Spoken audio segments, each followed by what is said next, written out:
എട്ടാം ഭാവം ശുക്രൻ, വ്യാഴം, ബുധൻ ഇവർ സ്ഥിരരാശിയിലോ എട്ടാം ഭാവത്തിലോ നിന്നാൽ ജാതകൻ കഷ്ടപ്രവൃത്തികൾ അനുഷ്ഠിക്കുന്നവനായും കഠിനഹൃദയനായും ഭവിക്കും. അഷ്ടമാധിപൻ 11-ാമിടത്ത് നിന്നാൽ ജാതകൻ കുട്ടിക്കാലത്ത് കഷ്ടതകൾ അനുഭവിക്കുന്നവനായും പിന്നീട് സുഖവാനായും തീരും.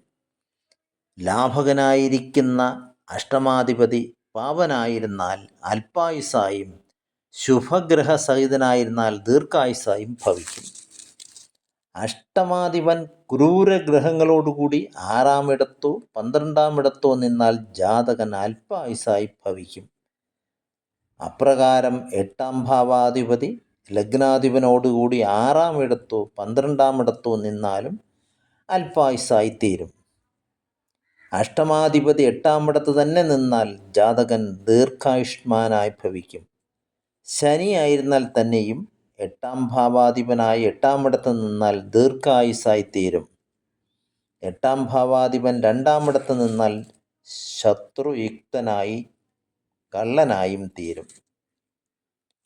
ജനനസമയം 8-ാം ഭാവാധിപതിയും ലഗ്നാധിപനും ബലഹീനനായി 8, 6 എന്നീ ഭാവങ്ങളിൽ നിന്നിരുന്നാൽ ജാതകൻ യുദ്ധത്തിൽ ഏർപ്പെട്ടു മരിക്കും.